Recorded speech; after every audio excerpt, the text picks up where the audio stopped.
This episode of Bussin' with the Boys is presented by Barstool Sports. Welcome to Bussin' with the Boys. I'm sitting here with David Bakhtiari, your favorite left tackle for the Green Bay Packers, and that's about it. We are excited to have my guy here. He's got a quality beard. He's got less than average beer chugging skills. We'll get to that. We need to talk about right now how you are a 4-time Pro Bowl, not 3-time Pro Bowl. I'm so sorry for disrespecting you. And only 2 Pro Bowls. Usually you'd say that Pro Bowls, you give more of those and less than all pros, but you're like a weirdly set up Quentin Tarantino movie. What's the deal with that? I have no idea. I don't know. Maybe because I play video games inverted, so everything's in backwards. Everything's in backwards. Do you think that Pro Bowls, what do you think is better? And I feel like there's an argument for both, because I know historically all pros are like, because there's only one, right? There's only one left tackle that can be all pro. And you're a hell of a football player. But at the same time, all pro is voted on by media.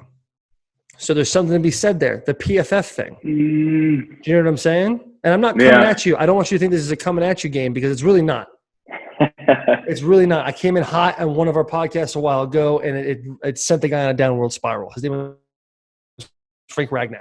Shout out Frank. No, poor Frank. Let's spice this thing up. Let's get into the nitty gritty stuff.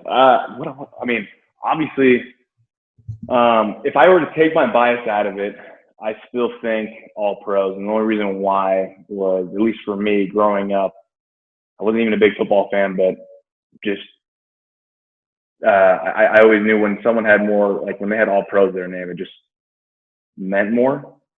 And then now, me playing, I think Pro Bowls definitely mean something, but to me, they aren't as valid as they are currently as they were in the past because of social media and brands and platforms.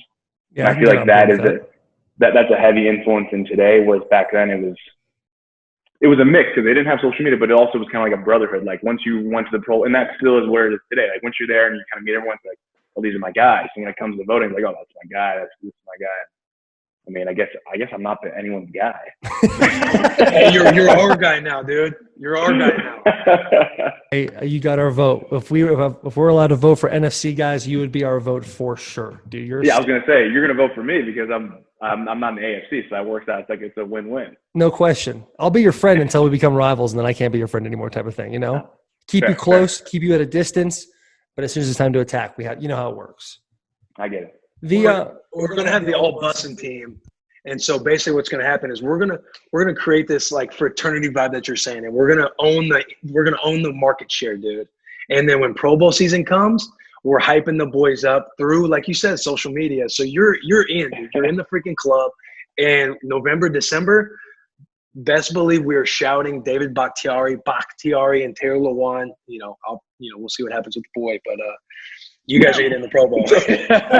I've been suspended once, so I understand why Will would say that. It's a little waters for the boy right now, dude. When I said the boy, I meant me. So we'll see what happens. Me and Dave will split your flight. We'll split your hotel room to come hang out with us when we get down there. Hey, last year you can argue that I had more Pro Bowl votes than you because you weren't eligible. Yeah, and I probably, when I posted my "Hey, vote for me" on Pro Bowl, 5 tackles, 0 interceptions, 0 forced fumbles, 0 fumble recoveries. I bet I got a few clicks. There's no question. I bet you did get a click. Wait, you Will's like Will definition of pity sex. Like he gets it, you know what it means. He's just gonna take the sex, he's gonna move on, add the notch to the belt, and keep rolling. I didn't know. Hold on, you couldn't. You were suspended from the Pro Bowl. I actually didn't. That was because of the the suspension that you had. Yeah, so I don't act like you don't know. I didn't know that he couldn't go to Pro Bowl. I knew you got suspended. I don't know how sensitive it was. I didn't want to bring up the story, but I didn't know you couldn't. Like, they took your name off. You couldn't go to the Pro Bowl at all, or any of that. No, and I'm glad you're saying that because I don't want people to think I'm just trash at football now. So I like that. No. Dave, it's been said. We have to work through this now. This is a process for us. This is like a counselor's meeting right now. For me. So when I got suspended, it was for Austrian. For those of you who have heard my spiel 1,000 times, Austrian is for osteoporosis. So it helps with muscle saving and bone density, which sucked. It was a trace amount. It was an amount that didn't even help me at all. And the way the NFL works, it's you're guilty before proven innocent. And once you prove yourself innocent, you're still guilty kind of thing. So I was like, I didn't take this. These are the supplements I'm taking. I actually even did a lie detector test, and they're like, hey, it doesn't matter. You're going to get suspended for 4 games no matter what. So I got suspended for 4 games. With those suspensions, you're not allowed to be all pro, Pro Bowl, any of that stuff. Which I had no idea. But it's all right because it puts a new chip on your shoulder. So we're just going to grow from it. You know what I'm saying? Just like this quarantine thing. This will probably be the last comment I'm going to give you this whole segment. It was, I actually could see that because I do remember watching some Titans film. And I was like, dude, this guy's got some piss and vinegar in himself this year. And then I was like, he's just coming out just hot. I think he's just pissed off. Dude, that's how I'm playing my rest of my career like that. I'll give it to you. I'll give it to you. You have some piss and vinegar for sure. I feel like, I don't know how you feel about this, but I feel like with offensive line, like we've kind of gotten away from dudes like finishing longer. Like offensive line, like you watch the older dudes, and it's kind of like, get in the way of the guy. All right, the play's over. We'll move on. I feel like there needs to be that like back to kind of go fuck yourself attitude, like get after it a little bit more. That's because guys are lazy, dude. I mean, I've been there too. There's times where like that whistle, I kind of pull up, I'm like, I'll just get to the next play. It's gonna be 3rd and long. I'm gonna have to hold him. Aaron's gonna be back there for like 6 seconds. Hey, there is something when it's like second and 12, and you make a run play and it's like 2 yards. It's like fuck. Well, I guess we're just getting ready for that 3rd and 10. You know it's gonna be like they're sliding right. You're like, all right, boys. Well, good luck. Yeah, I gotta get all my energy for this one. This is a big fucking deal right now, dude. Especially in your division, dude. The people you play in your division, it's stupid out there. Yeah, no, we got some guys. I'm curious to see what how the Vikings are gonna look because Everson was me and him. That was my boy, and yeah, he sucked to go against. Did you ever go against Everson? I went against Everson my sophomore year of high school. Actually, really? He went to Agua Fria High School, and I went to Cactus Shadows. And my sophomore year, we went 15-0, won the state championship. But before the season, they were like kind of trying me out at different spots, and they put me at tight end. And I'm not gonna lie, I blocked the shit out of Everson, dude. I blocked the shit out of that guy. And then that's really all I have to say about that. I blocked him one other time. I blocked him one other time. You never won against him though after that? No, I've gone against him one other time. We played Minnesota. It was like the opening game in 2016. The thing about Everson is he's fast enough to get around the edge. He's strong enough to go through you, and his spin move is absolutely deadly. Yeah, and it sucks. He's like a little fucking bowling ball. He's just all muscle, dude. What's the deal with Hunter though? Because like 2016, Hunter was like kind of a guy. Like he was like, oh, he's new here. He's kind of figuring himself out, and now he's like absolutely slaying sacks. He's fucking yoked too, dude. Yeah, he was 20 when he got in the league. Oh, yeah, he's like 19 dude. or 20. Yeah, he's like 19 or 20. We play Minnesota this year. I think we play all y'all this year. Yeah, we play your division. He play on the right side the whole time, or does he come over? He does come over when Everson went out. Because Hunter would always stay on the field, but I think he might be coming over to the left side more now that Everson's gone. Okay, well, write that down in my notes real quick. Okay. Would you say that Everson, he's the hardest guy you've had to block? I mean, you got Khalil Mack over there too. Yeah, there's a lot. I hate Detroit for a while. I mean, that whole division stacked with defensive ends, dude. I hate paying one guy, but like he definitely was very like on my top of like the most annoying dudes to block because there would just be some games where I swear like he just didn't feel any pain or anything. He just would just murder my head for 60 minutes on that turf. Just literally cobra striking me is what they call it, where they just basically speed to power for 60 minutes. Just CTE every play. Yeah. And then you don't throw your head into it and you get absolutely bulldozed, or you just accept the fact that you're just not going to be able to finish too many sentences after the game and kind of just going to be in the back of the bus just chilling with this big old like U-shaped thing on your forehead. You're like, all right. And I kind of want to still have my job, so I'm like, I got to do it. Yeah, it's okay. You can get filled up with Botox after, like you do in the off season in Southern California, dude, during quarantine. I appreciate it, man. The fact that you think I have Botox in my forehead, that makes me feel good. Dude, is that like a Persian thing? Do you just have great skin all the time? Like, what's the deal with that? I mean, I don't know. You got some olive skin with some light eyes. You know how it is. Yeah, I got a little bit of a tan. I am lucky enough to be like somewhat tan, but you got that like constant like. You look like that probably in the wintertime. A little bronze to you. Oh, Green Bay. I mean, when winter comes, man, I turn pretty pale. There's no sun. Literally, go to the facility. It's dark Especially out. up in Green Bay too. That's what I hate the most about the Midwest. Like when I played at Michigan, I didn't realize, like, growing up in Arizona, like, you get the sun all the time. Like, you don't realize how much that, like, sunlight helps you out. And then, like, that wintertime depression that people talk about all the time with all the clouds and stuff, I never even understood that. Then I go to Michigan, and the first winter, I'm like 3 weeks in, I'm like, yeah, you know what? I'm having some pretty sad thoughts right now. It's tough out there, dude. When you're just cloud cover for 3-4 months at a time, it's tough. Especially an Arizona guy like you. That's different. Hey, Will, you went to Nebraska, right? Yeah, we're going to get into it. We were there the same years. I was there in 08 to 13. You were there from 09 to 13, I think. Weren't you like a safety when you first got there? Or some shit? No. Way too slow. But you were like a freshman All-American, though. Yeah, I was. Are you talking I remember your name, and I remember the white guy just going around, and I remember he's freshman All-American because I remember when I think I may have been on the list too. I was like, God damn, flex. Good. I just remember. I remember like seeing him. I was like, oh yeah. And then the same. Then we go went down in the league. Yeah. Do you remember going 2-0 against us while we were there, or do you remember going 0-2 against us? Yeah. I remember. Of course, I remember that because I only won 11 games in my 4 years in college. Oh, are you serious? Only 11? Hold on. Let me fact check myself. 13, I think. 13, I believe. So Colorado started winning right after you left. Colorado's barely won since I even left too. Didn't they have a year in the Pac-12 though, where they were They had 1 year where they won the South or North. I don't know. I don't really follow football too much. They were top 25 a couple times right after you left. But I heard Boulder rips. Dude, Boulder does fucking rip, dude. Yeah, I mean, we can get into that now. I mean, you guys. Stories, bro. I mean, I only won 13 games, so I mean, yeah. I mean, what else were you gonna do there? That's probably why you left early, huh?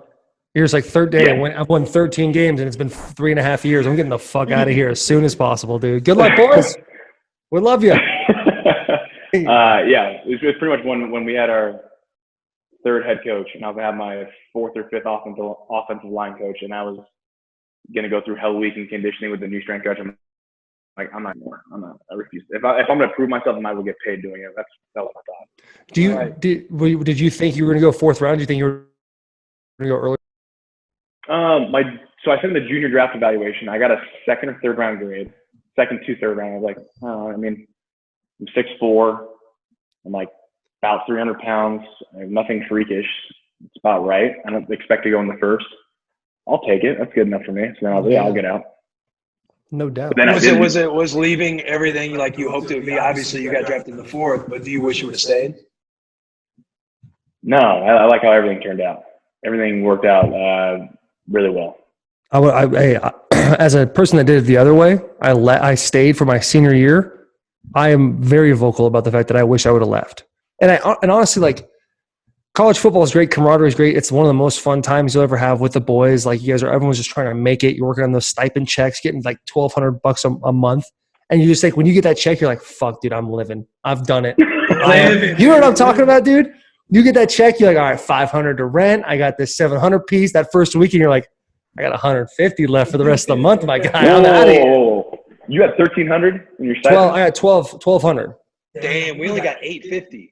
Damn, well, Nebraska cost of living in Nebraska, my guy, is like, corn. What is there? Corn and flat land. That's all you got out there. There ain't nothing. Don't sleep on the cows. We got a lot of cows too. What'd you guys get at Colorado? I remember like 1036, and then I remember like 1105.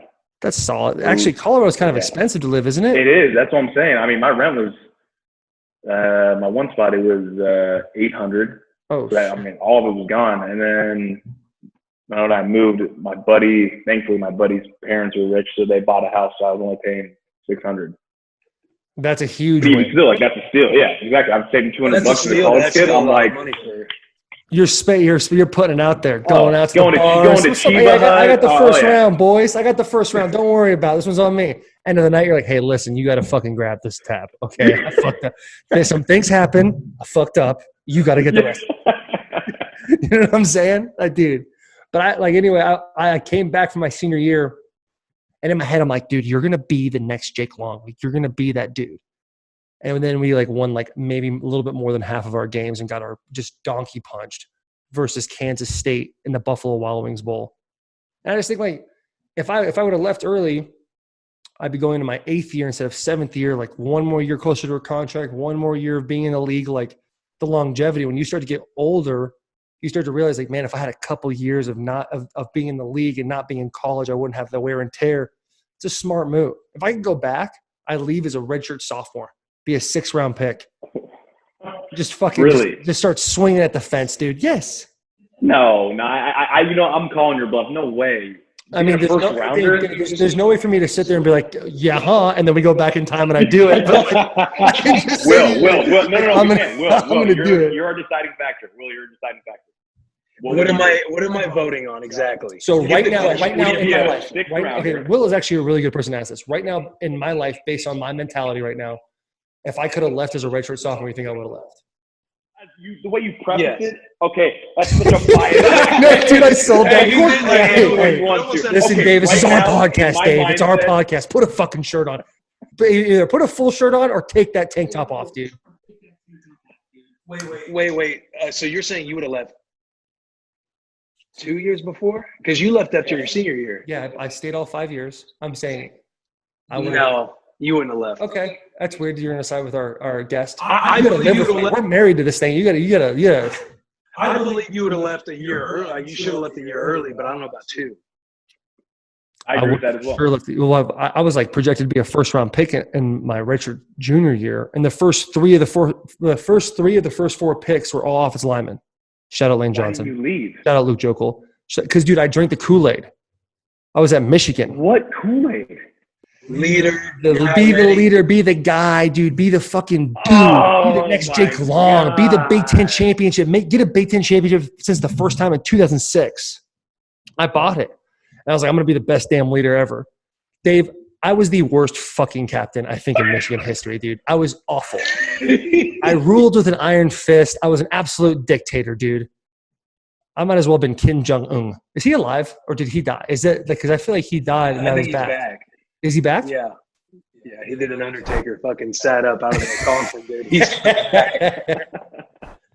Dude, that guy, good for him, whatever. Or not good for him. I don't know. I really don't know anything about North Korea. But fuck.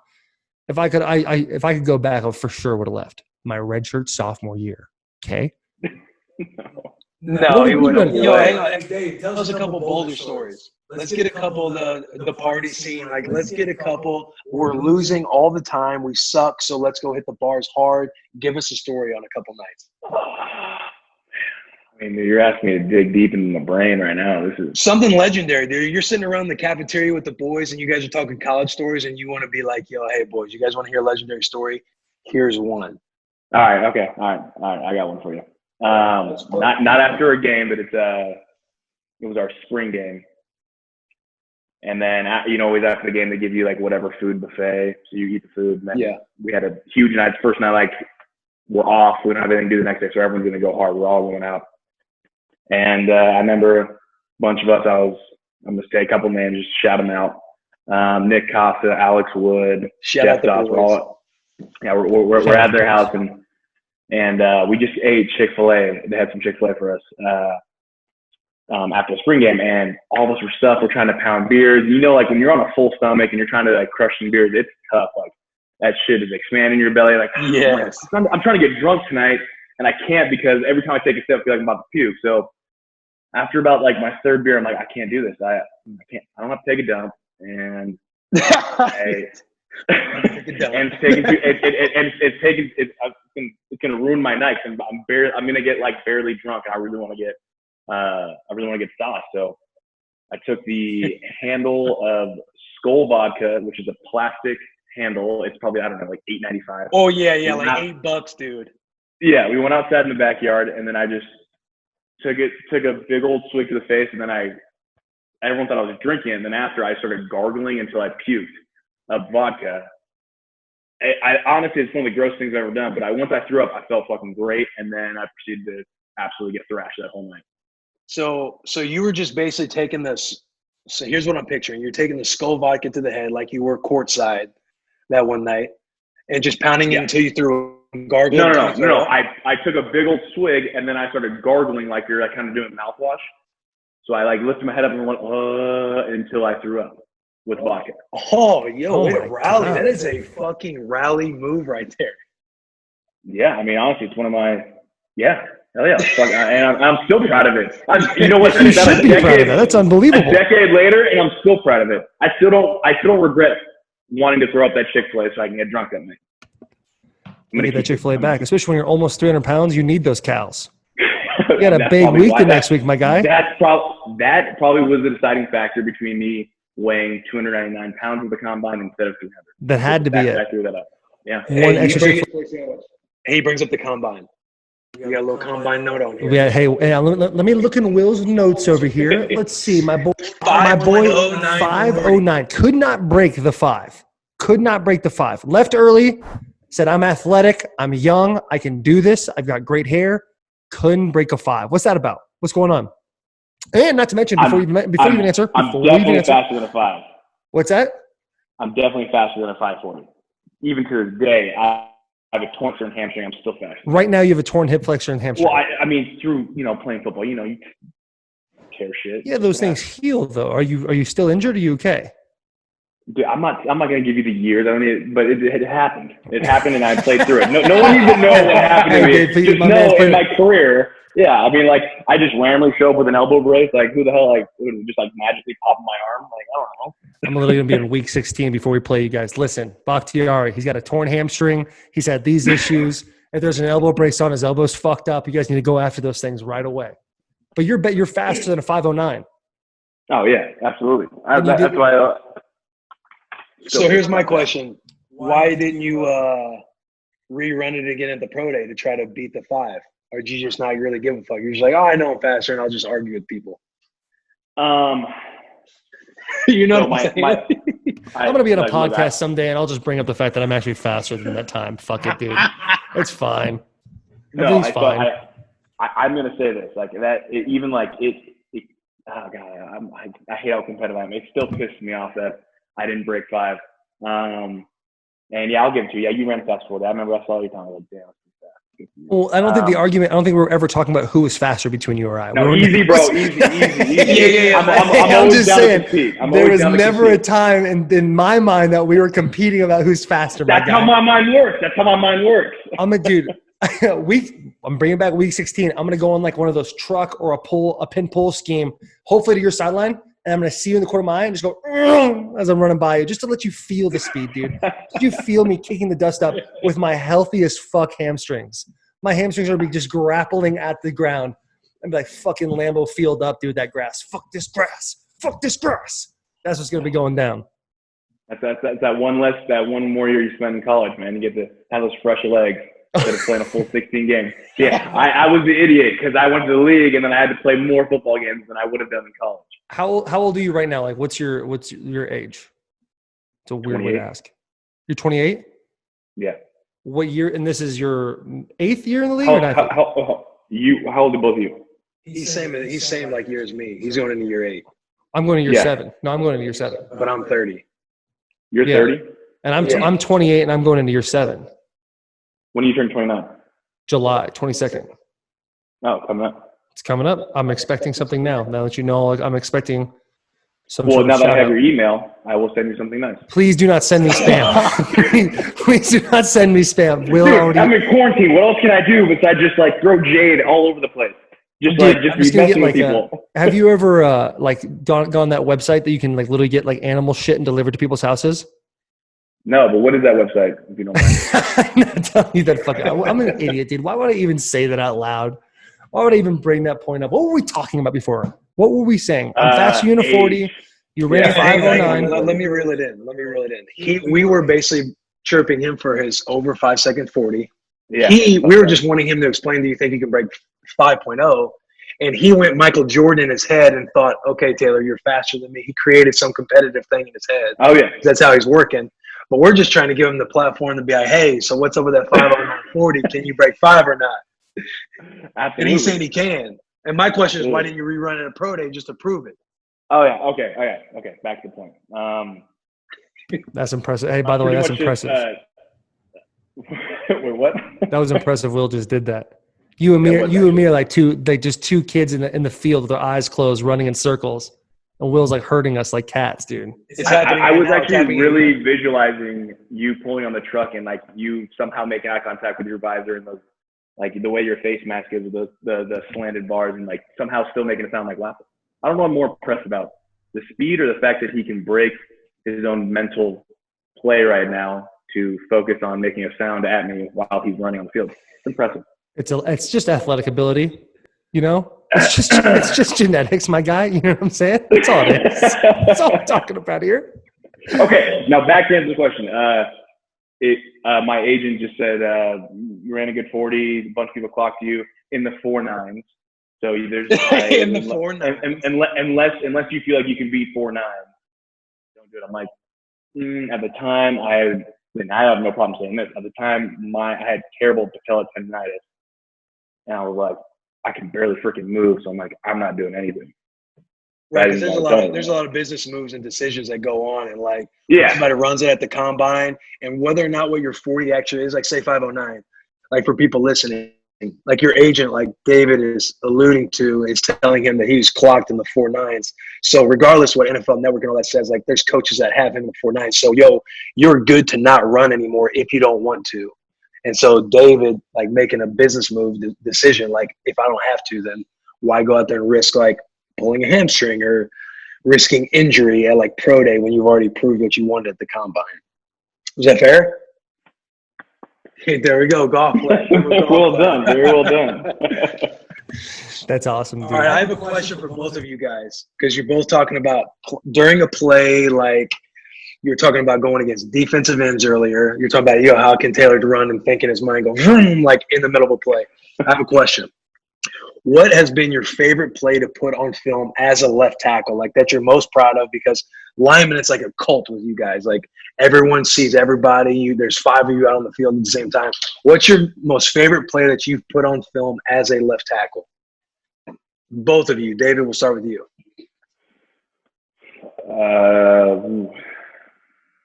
'The first thing that comes to my mind was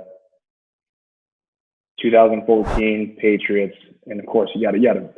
We're only as good as all the other guys, and the other 4. So it was like a pass play in the red zone. I think we clocked it in our O-line room. It was like 13 seconds, and I was blocking Hightower, and I had him like hemmed up. And at one point, he like got off one arm, and I had one arm holding on to him, and he keeps just chopping at my arm. And I think at one point he like maybe like popped or like strained like a bicep or tricep. You see him hit my arm, all of a sudden he goes like, oh, like a shoulder, and then he just stopped, and I was like, wow, like that felt really good. One, I was able to block that for about 13 seconds, and the fact that he hurt himself trying to get off of me. That was a pretty shining moment. And then after all that, for 13 seconds, it was an incomplete pass. But we all were studs and pass blocked forever. So it's all about individual performances in those situations, right? It's like, fuck the team. Fuck the team. We're good. That was 13 seconds of blocking. Dante Hightower.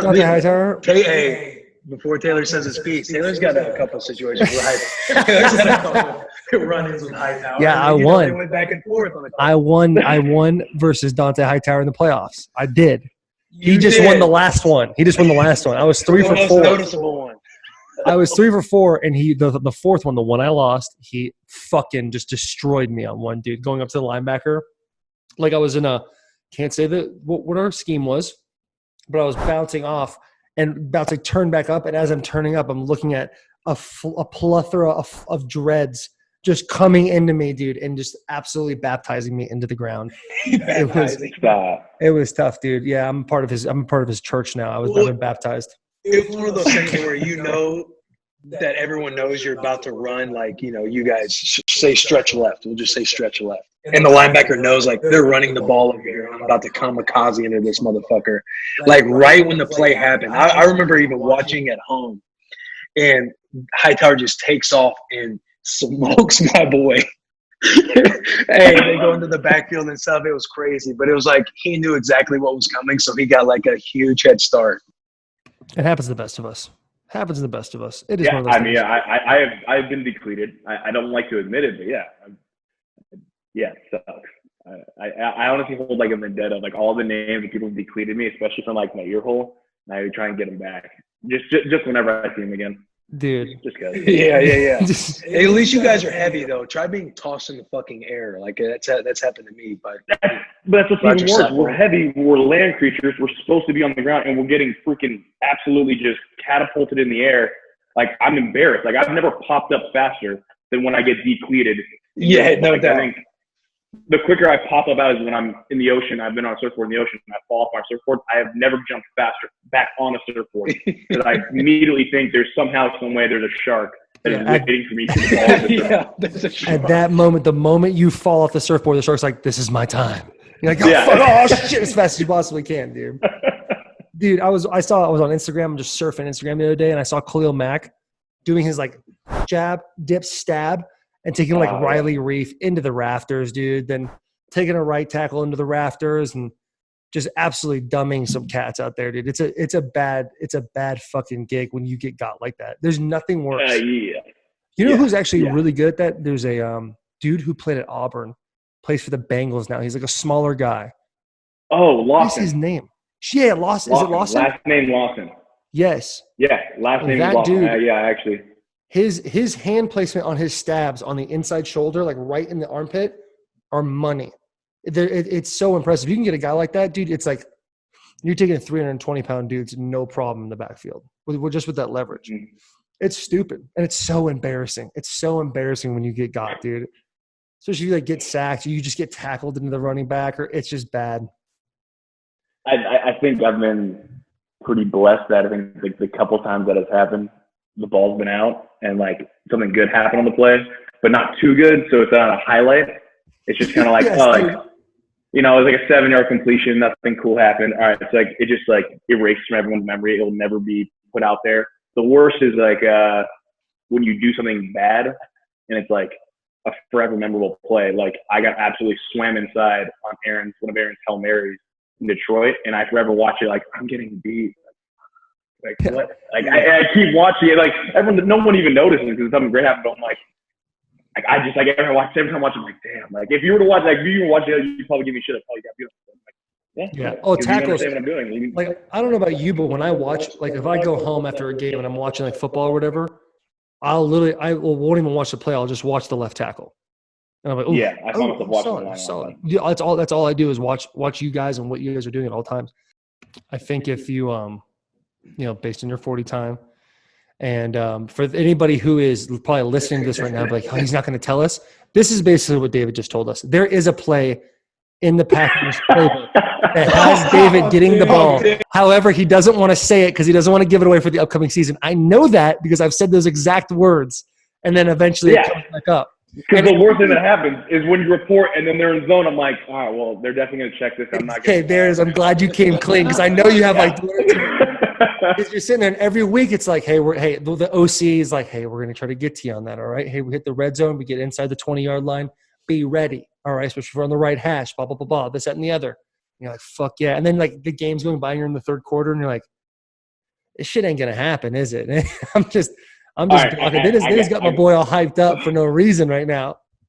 I got something good. So it was when McCarthy was still the head coach. It might have been his last year. It was like our last game of the season. And we had a play where I was going to get a touchdown. And I was so excited. And I'm like, might be the only chance. So I wore wide receiver gloves the entire game. I hate like they're so slick, especially us fat guys. Like we start sweating. They just like, you can't grab anything. They actually are counterintuitive. They're not sticky. They're just really like slippery, especially when grabbing the football is fine. As soon as you're wet, they just fall apart. Yeah, no, like super wet. And I sweat a lot. I'm Persian. So about third quarter, we're getting absolutely manhandled. And at a certain point, I'm like, I just looked down. I was talking to myself. I'm like, David, just give up your dream, man. You're not gonna Give up your dream. So I if there's a camera on me, it was like the sad part to an ending. Like the main character's never gonna find his true love. He doesn't win. Like you see me like taking off these stupid gloves, going over to our equipment guy, like, give me the old line gloves. Let me at least like not completely look like let me do good for the rest of the game with my old line gloves. I put them all on for stuff. Yeah. Like I would have been even mad if they would have called the play. I'm like, I don't even want to run anymore. Like I'm done. Oh, I was just defeated. nothing So worse. defeated. Just crushing his dreams, man. How's it been playing for Coach LaFleur? I actually, before we ran this interview, I shot him a text. I was like, hey, we're about to interview your boy Bakhtiari, because he suddenly follows the boys. And he's like, yeah, I saw that. Love the dude, but I don't have any like funny stories for you. They're not coming off the top of my head So right LaFleur, that's such a He doesn't LaFleur have I thing. know any it is. funny Hey, stories of me. shout out to coaches that subtly listen to the boys out here. But yeah, he's like, oh, I love the dude, but I don't have anything for you at the top. I'm a little bit disrespected now that he doesn't have any stories. He texted me too. I think he's a little self-conscious and maybe a little nervous the fact that I'm coming on here. Oh, really? Know. He texted you? Right? He probably texted. Oh yeah, he texted me saying that he knew I was coming on. I'm like, oh, how'd you not? We had a little conversation about it.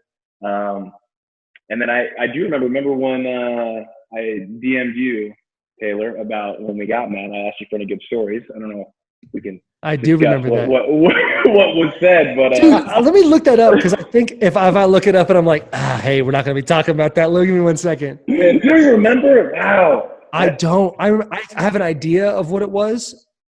Man, look at a lot of DMs. While he's looking, tell us a little bit about playing for LaFleur last year. It was fun, man. We were winning. Oh, I found him, bro. This shit's hilarious. Yeah. Are we able to talk about it? Yeah, I can talk about it. All right. I was like, all right.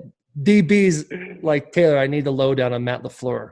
You're taking I can't fucking read. Anyway, he's asking me like, I can't publicly read. That shit fucking freaks me out. Can't read that thing. You take on him and an embarrassing, funny story, nickname I know you can deliver for me. So here's the deal with Matt LaFleur. And actually, Will was in on this too, I believe. LaFleur is the smartest guy in the room at all times. Anybody who's met LaFleur knows, like, that guy is just super fucking smart, dude. He gets football. He just understands. His brain works on different wavelengths than other human beings. But like Matt also gets uncomfortable if you press his buttons a little bit. He gets if you press on him, Matt's like, okay. He does that, okay, and just like really just wants to get back to work. So DBS, he's like, hey, like give me a couple stories on the boy, like what's going on. And one thing we started calling him was HCL for Hammercock LaFleur, because we were saying like, hey, yeah, we go in the restroom. Because we were saying Matt LaFleur is like that kind of skinny, like handsome dude, skinny, unsuspecting in the porn, and he walks in, he's like, well, I don't know, I didn't study this week, and the teacher's like, you didn't study. and then LaFleur just like pulls out this fucking piece, bro. And I've never seen LaFleur's piece, but it was just uncomfortable enough for me to say to him, like, hey, what's up, Hammercock LaFleur? What's the deal? And he's like, hey, can you it's like, it was like week 15 or 16 of the season, like 6 weeks have gone by, and he's like, eventually he's just like has enough courage to be like, hey, Taylor, can you just stop calling me that, please? Can you just stop calling me Hammercock? I was like, it's all good, man. If people ever ask you, say it's head coach LaFleur. You're going to be a head coach someday. And sure enough, HCL, baby. HCL lives on forever, dude. Shout out Matt LaFleur. I know you're listening right now. I know Vrabel's listening, because, you know, Vrabel's our number one fan, dude. Mike Vrabel is the number one fan of Bussin' with the Boys. No doubt. He's laughing. He's probably laughing to himself because he's probably seen LaFleur's piece after games. But that shit was hilarious, dude. God damn. Anyway. Well, do you have any comment on that, DB? You don't have to. I mean, did I not say I can't say nothing about it. Hey, I tell you, I fucking love LaFleur, though. LaFleur's the man, dude. Taylor and I would have this thing, like when I was with the Titans and what was it? It was 18, right? And we would walk up and either be like, remember Taylor would be like Stretch or LaFleur. And if we'd like see him in the bathroom and say Taylor and I were like washing our hands or something, and LaFleur or Stretch would walk in there, we'd be, hey man, like let's see that hammer. Like we know you got a hammer. And we would just make it the most uncomfortable situation of all time, because you know how it is around the building. Like you're probably watching like, what the fuck are these guys talking about? But that shit is like, daily stuff that goes on that is so funny because, it's so monotonous being at the building all day long that you just start doing funny shit around the building every day. You got to ask the guy to, like, how's his meat doing? Yeah, I know. Yeah. They'd be at the urinal. We'd be like, oh, Stretch. Hey, you got that hammer over there, bro. Hey, Stretch is another one, dude. Skinny, fat guy, tall as all hell. And he just wraps that thing around his leg, dude. Ties that piece up for the day. You know what I'm saying? Like, why does our podcast always turn into this, dude? It always ends up some stupid pause stuff, whatever. People say pause all the time. Fuck that word. Hey, no pause. Yeah, let's. I see. He's like, hey, Dave. I'm like, this is my head coach talking about. Like, I know, dude. I know it's the worst. It's the worst when you got a couple stories. Transition off the HC LaFleur. That's great. Like, hey, we'll transition, but you just got to say the word hammercock. I'm trying to go to work. Yeah. There's no doubt that HC LaFleur is going to. What's the word I'm looking for? Blow up when this episode comes out, dude. Dude, HC, baby. Because they should have an NFL network on Monday Night Football. They should just zoom in on that piece, bro. Just zoom in on that thing. It's so uncomfortable, dude. Like, if I was in your position and it was your podcast and some guy was like, yeah, Mike Vrabel, and they started telling stories about Mike Vrabel that I was low-key I texted you and was like, hey, tell me about Mike Vrabel. And it was so uncomfortable. It's like, God, I can't go work with this. Because you're going to go to the first team meeting in camp. And Matt's going to get up there and, all right, guys, well, let's have a great season. Aaron, if you're okay with that. And then we'll see you guys later. and then everyone's going to start to leave, and you're going to be one of the last guys out. And HCL is going to be like, hey, Dave, can I see you in my office for a second? Just have like a weird heart-to-heart. Say, hey, I know what Taylor said to you, but can you just not call me that? Can you not call me HCL, please? So bad because that's like pretty spot on with how the entire conversation and even the pauses and what do you say? It's hilarious. Literally a frat. Offensive line is by far the best room, dude. It's the best room for sure. It's just like the boys get on each other, but like if you watch, like I'm sure it is for you guys too, but like if somebody goes at Ben Jones during a game, like there's gonna be 2 or 3 of us over there telling that guy, whoever that is, getting on Ben Jones, go fuck yourself. Like we're all like. The boys are like just like banded together, like we gotta fight this thing out together. It's awesome. But then you get in the locker room and you're like talking about how fat the other guy is, how slow the other guy is. This guy's a fat piece of shit, like all that crazy shit, dude. It's the best. Like that's when you're a part of it. If guys are like, "Hey, Dave, good to see you, man. All right, hey, you look great today," and they kind of just walk off, you're like, "Well, that guy fucking hates me." Like no question, he hates me. And then you finally. When he starts making fun of you, that's what I tell Will all the time. If I'm making fun of you, I'm comfortable with that person now, Yeah, I 100% agree.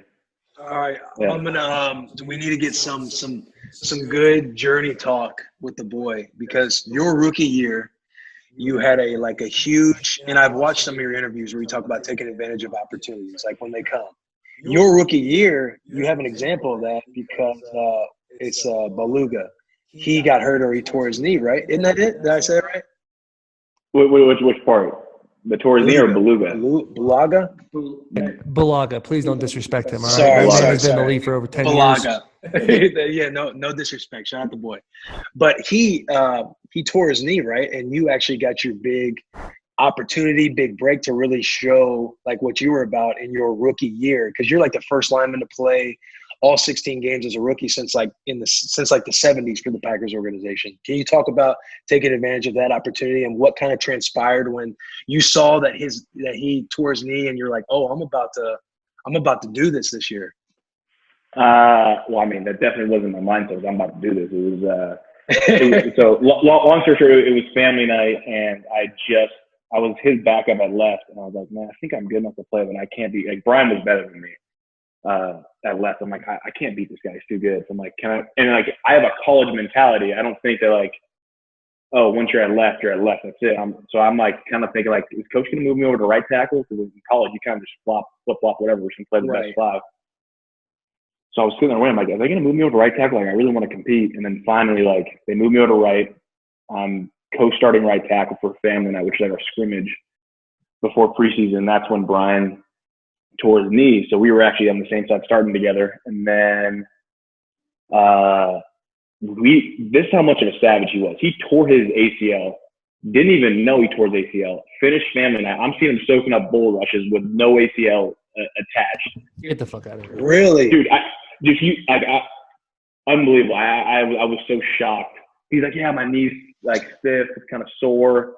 And then the next day, like, because we didn't really know like how serious it was. The next day, he goes, I think I had to get an MRI on my knee. And then there's some rumors like he may have tore his ACL. And then I was like, holy shit. Damn, Brian's down. And I was close with Clay Matthews at the time. Well, still am, but I knew him prior to being on the Packers. So I was going like, hey, I think Brian tore his ACL. Like, what do you think's gonna happen? I was hoping, you know, as a established, he was what pass rushers were. He was the leader of our team. I was hoping that he was gonna give me some confidence and be like, oh, you know, like they're gonna move you over. You know, I think you've earned your spot. He goes, completely not at all what he said. He responds to me like, yeah, man, that sucks for our team. Well, they'll probably move over just Marshall Newhouse to left because you're an unproven rookie. And holy shit, dude! Like, yeah, as a friend, just completely shot me. And I was like, yeah, cool, man. Appreciate that. Right. I'll catch you at practice. No doubt, because you're a rookie. You're probably going back to the hotel during camp and stuff, like hitting up your parents, like, yo, what the fuck's gonna happen? You're trying to lean on Clay for a little bit. He's like, yeah, that fucking sucks, man. We're probably gonna lose this year because we lost somebody. So he literally tells me that, and then we go into our O-line room, and our coach comes in super quiet, and then just goes up to the board and writes the numbers of the starters across the board. And I saw mine at left tackle, and I had no idea. I was like, oh shit. I'm like, damn, I'm thinking like maybe I could have like a year. My goal was like, all right, a year right tackle, kind of get used to NFL, and then I'll go compete at left. And then I was like, all right, well, my opportunity came quicker than I thought. I'm either going to be a starter or I'm going to be shit. So let's figure it out. Like, it's the best. No, that coin flip feeling is the best. Or actually the worst. You're like going to your first game. You're like, I'm either going to be a dog shit tackle and my career is about to be over before it starts, or this could be something beautiful. At least you find out early. At least you have an idea, so then you can at least enjoy. Like, all right, it's gonna be a 3-year plan in the league. Like, all right, I'm gonna enjoy it, have fun. Or like, okay, I'm gonna be pretty good at football. Might as well kind of dig in, you know, have fun sparingly because it's tough out here. And, tough business out here. Just try and make all the money and then get out. Hey, 4 All-Pros later, a couple Pro Bowls, like that's probably a pivotal moment where your obviously career takes off because you ball. Yeah. You know, it's crazy. Is I was actually in Bradenton, Florida, training for the combine with Bulaga after he tore his ACL when he was rehabbing. And he was shit talking me. I know it. He definitely was shit talking me. He was shit talking me so bad, dude. I didn't want to say I was not going to bring it up. I was like no, you have rookie. To. And he's like this fucking like I remember him being on the phone, be like, tell them I'm not going to fucking right tackle. I'm not playing right tackle. Fuck that. Like getting mad. And I was like, because you like when you were talking, like I was a little different. Like in my head, I'm like, I'm playing left tackle. That's fucking it. I'm not a right tackle. I can't even get in a right hand stance, dude. I'm dog shit. So in my head, I'm like, as soon as I can play left tackle, I'm playing left tackle. And I was kind of like back and forth. Like Michael Orr was our right tackle, which is hilarious because the movie Blind Side, and he's actually not the Blind Side. And then Michael Ruse. And when I'm hearing Bulaga talk, and I'm like, oh shit, like I feel him. You know what I'm saying? I'd be fucking pissed too. But it's crazy, this whole like full circle story. But luckily I kind of had a similar thing. Michael Ruse got he had like one of those hairline fractures, not a hairline, a microfracture in his knee. And he was just like chilling, no problem. During the game, he's like, yeah, my knee kind of hurts. I was like, you want me to go in? I'll go in right now. And he's like, sit down. Like, it's fine. Well, the next day, I'm hearing rumors that he had a microfracture. Might be it. And it's like week 6 of my rookie year. And I walk in, and Ruse is sitting there, gut hanging out, just looking at me, pedaling a bike. And I'm like, hey, man, like I heard some stuff. He goes, yeah, man, you're never going to have a good night's sleep for the rest of your career. You're now the starting left tackle. Like, Ruse was the one that told me. And that's what he said to you? Yeah, he's like, you'll never have a good night's sleep the rest of your career. And I was like, oh, holy shit. Okay, we're doing this. We're doing this. Played Jacksonville the next week, got the dub, went 2-14 that year. You're welcome, Tennessee. You're welcome. You started 1-0. I started 1-0 and ended up like 1-9 or whatever it was. Great year for the boys, man. But, hey, David doesn't know about that. He doesn't. Losing season life. They got fucking Aaron Rodgers over there. 6-9-1, I think, is my worst. Yeah, my worst year, 6-9-1. Oh, yeah. I mean, that's a losing season. And it's not great. It's not the worst. It's not great. Though. Middle of the road guy. Yeah. Yo, all right, we got to wrap this thing up.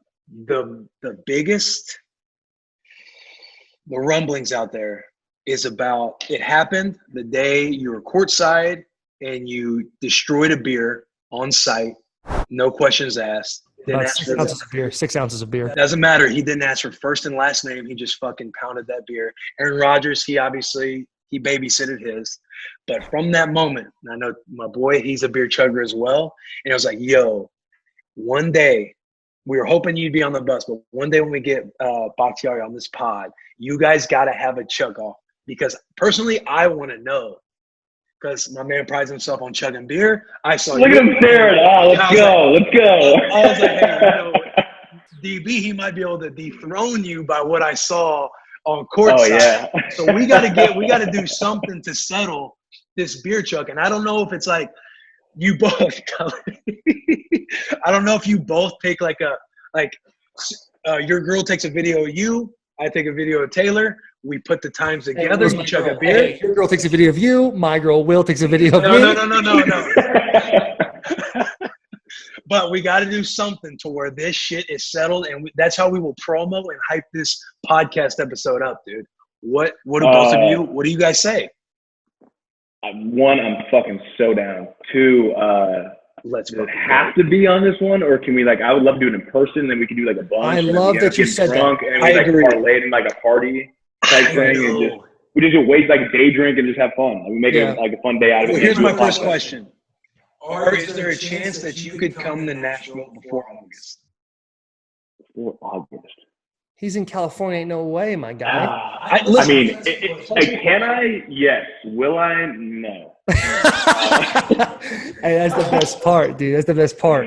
Listen, here's the deal. You've already conceded this first loss. You've lost this round. I'm 1-0. And I love it. I lost the 40. I won the beer chug. I'll give you the 40. I'll take the beer chug. That's not what we were talking about. The 40 was already. Again, you're the only one arguing the 40. Like I love you to death, Mike. You're a guest, but you're the only one arguing who's faster. We're not even talking about that. I'm self-conscious about it. Okay, you have conceded. You have conceded on the beer chug via podcast, which I'm happy you did because I didn't want to either. That being said, you said it first. I get the dub. What is going to happen now is you need to come down, whether it's New Year's, well, we'll both be in the playoffs. Whether it's a 4th of July weekend, like a Memorial Day weekend, something like that, get the boys, bring a couple of your offensive linemen down. I'll bring a couple of my offensive linemen. They're like 10 minutes away. So they'll have them drive over. We'll have a beer Olympics. Green Bay Packers versus Tennessee Titans. And in that beer Olympics, we will have our chug off. But I don't know about you. I have to get a couple in me before it really starts just drizzling down. You know what I'm saying? I'm good. I don't care. Yo, he's that. like, it doesn't matter. You love that. Set it up. You fucking honestly love that. feels good. Here's my thing. Taylor, you can put your shirt on now. No, leave it off. I like it. We could still, if he's going to have it off, you might need to come up out that thing then, DB. No, I'm good. I'm good where I'm at. Hey, I came with a tank. I'm staying with the tank. Before it's hyped up, it could still be hyped up, and we do a preliminary video, and then you argue like, oh, it's bullshit. Let's do it in person. Hypes it up even more. I still think we got. Are you asking me for your guys' promo for Bussin with the boys? Do you guys want me to do that? We'll find sell yourself for us. Sell yourself for us. All right. We're gonna find a good one. We're gonna find a good one anyway. Me personally, I think that's how you fucking elevate this thing to the next level. That's just me. Either way, we're gonna find a great. I'm fucking quarantining, so if you Can just want I to say something real quick? David Lee, come back 1 second. I got one boy over here. I got David Lee ready to go, beer Olympics. Bakhtiari, what up, bro? I got Corey Levin over here. I keep my boys strapped in 24/7, dude. We are ready for beer Olympics. Are you in? So you're in Nashville, right? Yeah, we're in Nashville, my guy. Okay, so I need another thing. You guys, so my like best friend from college is actually on your team, Daniel Munyer, the practice squad. Daniel Munyer's a great guy. Yeah. I need him to fucking be on the team. If he is, you're pretty much guaranteed I'll be out there because I'll definitely go. Let's fucking go. Hey, here's another thought too. Every year there's an O-line trip, right? We can meet in a neutral ground. We can meet in Vegas. We can meet in Cabo. We actually have a huge pot. We had a second rounder, and we have a huge pot that we need to use the money. We were trying to give it charity, but with everything going on, we're also thinking charity with people who are struggling in Vegas too. Need that money as well. Right. We're willing to go to places. We're willing to help. I love that. We can use the money. That is probably the move. I'm thinking neutral ground attack. We'll get this thing going. David, thank you for coming on our podcast, dude. You're an amazing guest. Thank you. Man, that was fun, guys. Thank you. Yo, this shit was fun. Thanks for coming on, bro. Yeah, that was cool. Hey, I would part love of the boys now. Yeah. I gotta get like a hat or whatever the hell. Oh, trust me, we're gonna have. We got a whole setup coming to you, bro. Whoever's been on the pod, like they're gonna be treated top notch when you're in training camp. There's gonna be some sitting at your locker one day. Don't tell him. I know. Stop. I'm just excited. He's excited. He's excited. All right, man. Yeah, dude. I would love to come on again because you guys are fucking fun as shit. And also, I met you, Taylor, a couple years ago. Of course, you're like the cooler version and less censored version of myself, and I appreciate that. and I love that about people. When I find people, I'm like, man, like I just wish I like wasn't such a pussy and would just do that. I'm like, yeah, no, that's what he does. I appreciate it. Light eyes, all skin, stud. Love it. So, dude, what a way to end a podcast. My God, thank you so much. I'll tell you what, Pro Bowl this year, if we're not in the Super Bowl, we're slamming beers, having a good time, and we won't make it a competition until we have our Beer Olympics. Or we could just like think the competition and just get wasted at the same time. Who cares? Yeah, no question. Yeah. I'm with it. Yeah. Fuck. Great talk. All right, brother. Thanks for coming on, man. Yeah. All right, guys.